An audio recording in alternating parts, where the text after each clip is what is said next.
Good afternoon, Kati. So before we start, today I'm here with Kati. This is the City of Helsinki's Education Department.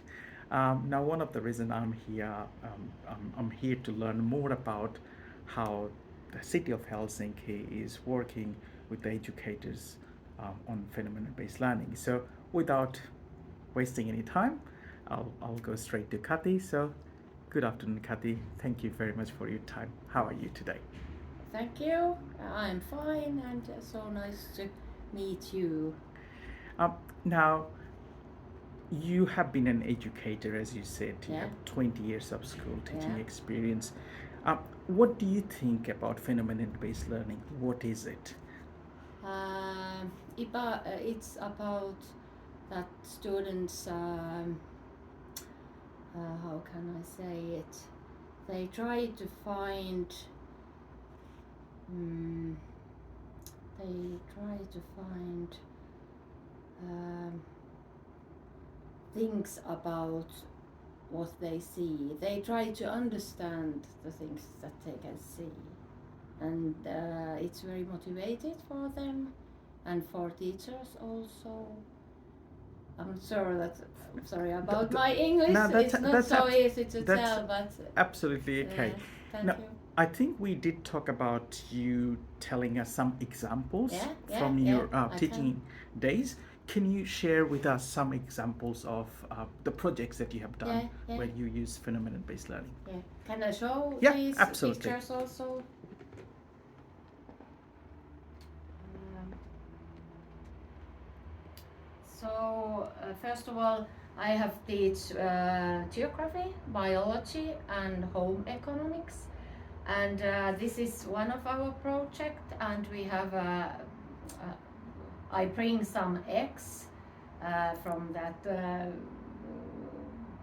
farm, and then we they grown in our school, and students uh, look these eggs and weight them, and then they learn maths and biology and chemistry also, and so on. And when the chicken is 3 days old, they move back to farm. And this is one example. Yes. And this is the other one.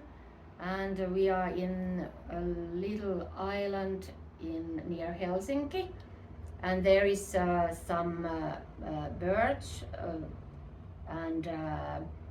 and so on, and they and some plants, and we learn how the plants grow and what is the photosynthesis and climate change and so on. And there is so many subjects when they learn in that period. And then we have grown potatoes and the other vegetables in Helsinki. We have some gardens, which is the city's gardens, and we can go there. And in the spring, they can put potatoes on the ground, and on the autumn we go there back there and take these potatoes and bring that to our school and wash them and so on. Um, So these are some really good examples, but my question would be if I can take a step back, okay, yes, why please. using projects in Ah, teaching? What are the yeah, benefits of using projects? okay, okay. What do you think? Why using Why? projects, and Yes. how does that help? We use the project because that the students understand, for example, that bird example, they understand uh, how that bird's born, and what is that chemistry about that, and when we use these eggs, what can we give to our body, and what is the other things around that eggs and birds in the global way, and they can choose they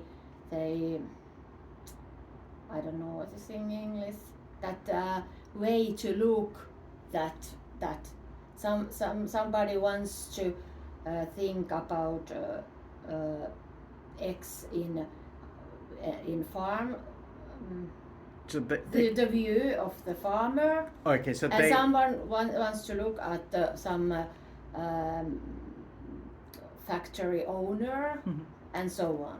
so they get multiple Yes, perspectives yes, or yes, viewpoints. please. Yeah. Yeah. No, thank you. No, I'm glad that you are English teacher, so you No. can help me a little bit. so absolutely, because this Yeah. is one of the concepts of I Yeah, think yeah. phenomenon-based learning that Yeah, I yeah. came across. Yeah. Um, And now, I have to say that I'm teacher, so that terminology is not so I don't know these words so well. These what are In behind English. that phenomenon Sure, based. sure. Of course in Finnish, but not in English. I'm not sure if I Not a have, problem. because I'll try Yeah, to yeah. help you if I Yeah, can. yeah. So I think in 2016, Yeah. Finland, especially city of Helsinki, started using phenomenon-based Yeah, learning. yeah, yeah. How did they use it, or how did they start phenomenon-based learning in 2016? Yeah. I worked then in Pitäämäki Comprehensive School, not in Jätkäsaari. And then we have 2 phenomenon-based period at school year. Okay. So it's not all the year, Mhm. just 2 periods Okay. at least. At least. Yeah. Okay. And in at school we can choose if we make that period, is it short, about 3 weeks, and I teach grades 7th to 9, so we just talk with colleagues, and then we choose that math and home economic and chemistry and English, and we are together, and we take 8-week period and just make that phenomenon-based learning. Okay. Who will choose the topic? Students, teachers, or together? Together. Okay. Yeah. Teachers choose that main topic, and I can show you that in Jätkäsaari we have 5 topics a year. So as I said that in Helsinki we have had to at least 2 periods, but in Jätkäsaari Comprehensive School the phenomenon-based learning is every day, and there is the 5 phenomenon periods, and we choose Safe Society is the first period, it's about 8 weeks, and then the World of Cultures, and then Thinking Science, then Story Time, and then Nature Challenge. And if we have for example that Story Time, the students can choose that view that they can that take it, that story time. So, and in the Jätkäsaari Comprehensive School there is the grades 1st to 9. So in the first class they have a little bit different than the 9th grade. But if I show that video for you, I think that it's the. Is it now a good time to Yep, absolutely. show it? Yeah.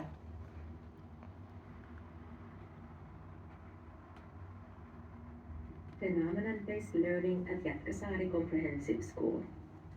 Phenomenon-based learning is a student-led approach that requires collaboration, problem-solving, a transdisciplinary approach, and shared expertise.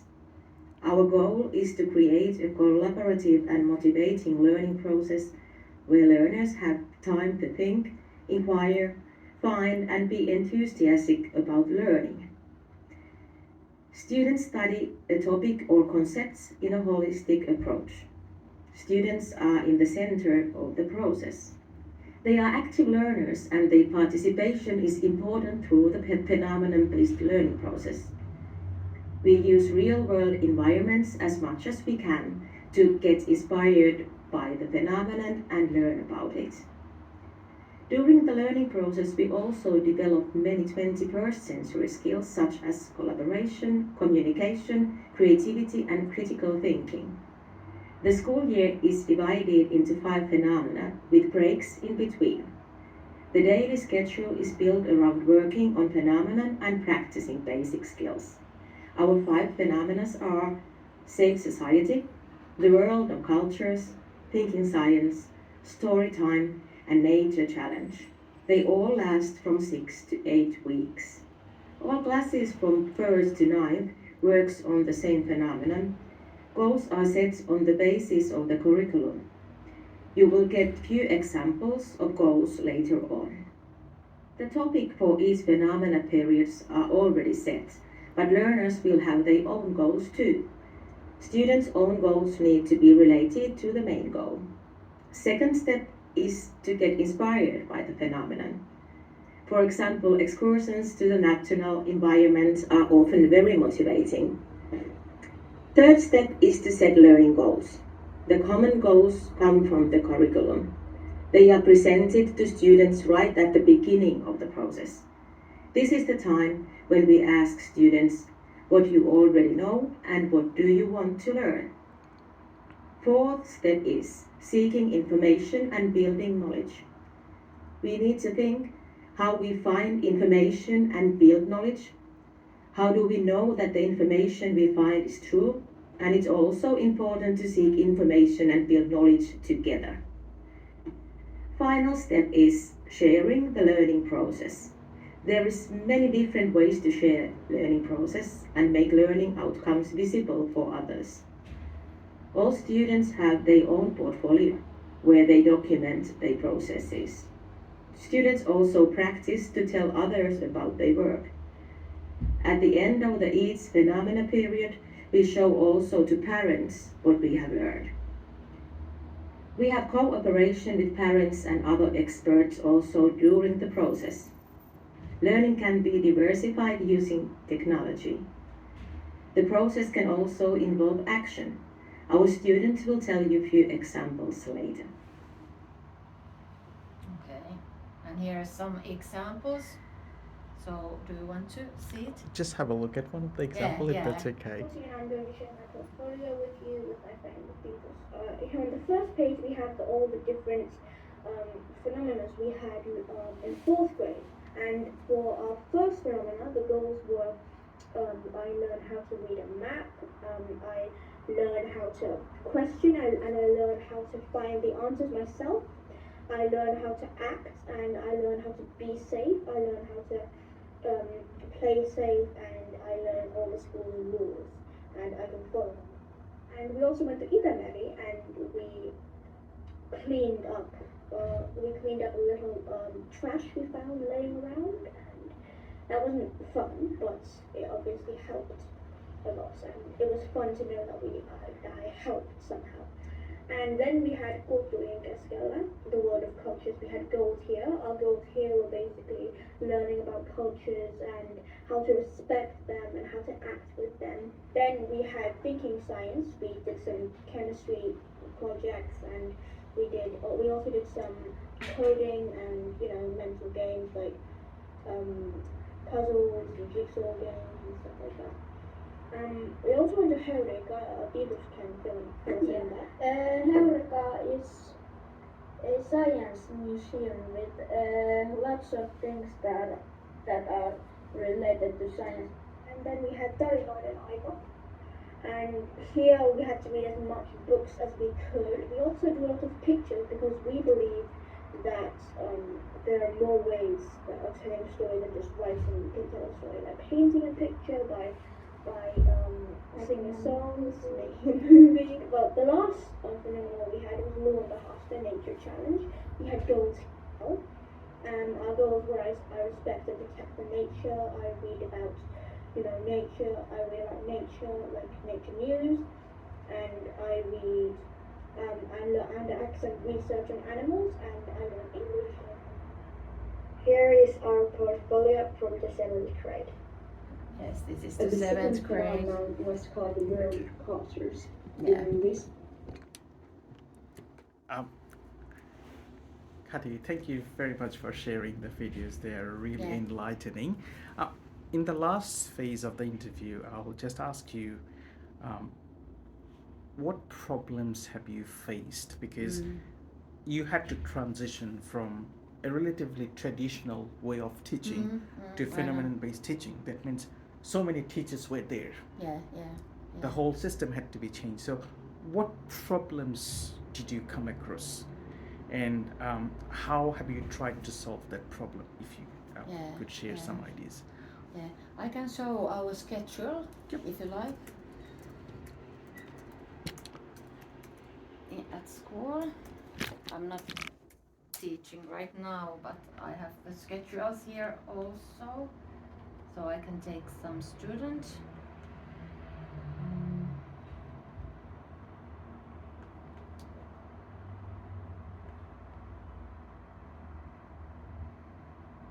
So this is seventh grade schedule, and as you see, this is in Jätkäsaari Comprehensive School, and they have Spanish, English,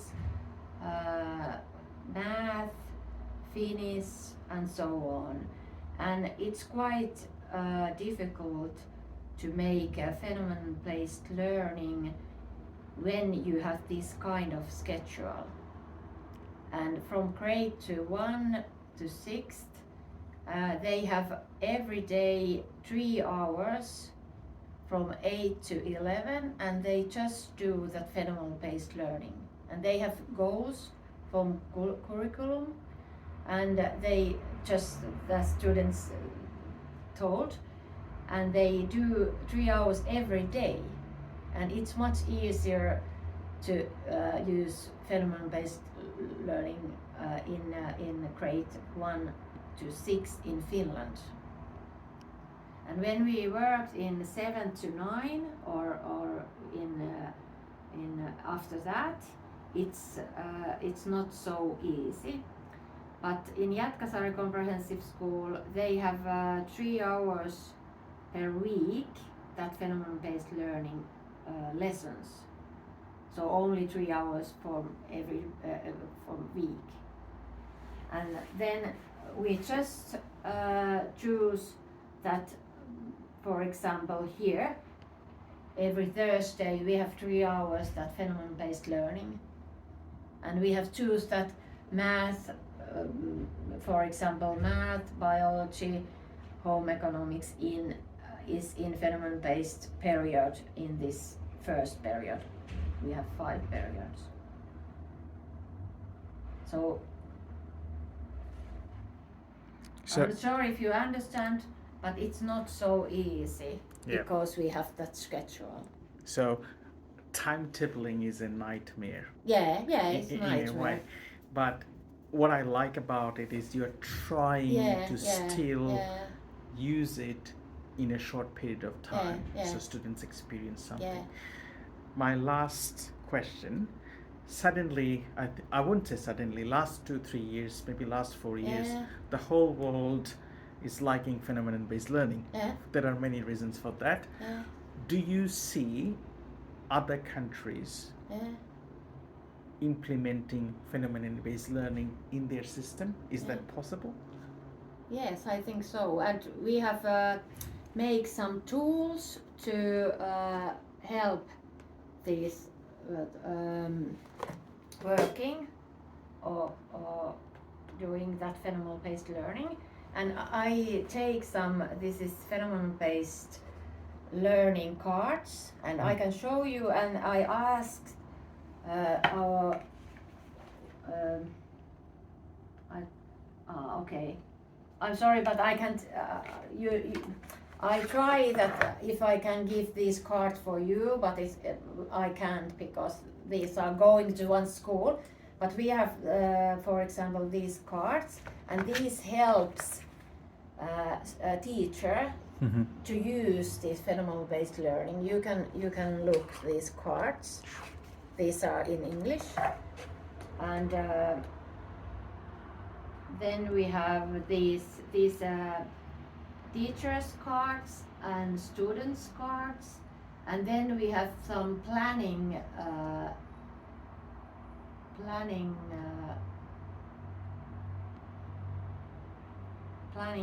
Then we can write that phenomenon based learning skills and teachers and subjects and goals, and how we will make this period and so on. And we think that this kind of tools can help teacher to use phenomenal based learning. Yes. So it's I think it's really fantastic what you Yeah. have done. You have given it a structure. Yeah, So that's because- the word. Because otherwise people Yeah, will yeah, think, oh, yeah. this is all wishy-washy. Yeah, yeah. This is a concept, how do you Yeah, use it? yeah, So yeah. after I think 3-4 years of trying, Yeah. you have a toolbox Yeah, we have. that anyone can take with Yeah, them. yeah. And then also you have, as I can see, Yeah. some really good examples of what students can do and Yeah, have done yeah, in classrooms. Yeah. And that is amazing. And here is the questions that these will help teachers to make this and understand what is the phenomenon-based learning about. Absolutely. So I think what I would like to end, before we end, Yeah. first of all, thank you very much for your Okay. time. I'm sorry But- about my English. No, your So English is cursing. fantastic. No, it's not. I But can I comprehend. try, and you are so kind. Pleasure meeting you. Yeah, So you too. this is such a welcome break Yeah, from the way we teach. It's Yeah, like yeah. read, then yeah, assessment, Yeah. and not every student enjoys it. yeah, So this is something hands-on, yeah, where yeah. students as a group Yes. or individually Yeah, with their teachers yeah. and other people, and in nature and Yeah. in other places, Yeah. can study and learn Yeah, something yeah. out of it. And most likely they will enjoy, Yeah, both yeah, teachers and students. I Yeah. think that's very important. Okay. yeah, and I'm sure that they learn more because they will remember what they learn, not just read and make a test and then you forget everything. Absolutely. Yeah, I yeah. think that's where I would end, because that's a really good Yeah, way to put yeah. it. Okay. Yeah. Thank you very much Thank for you. your time.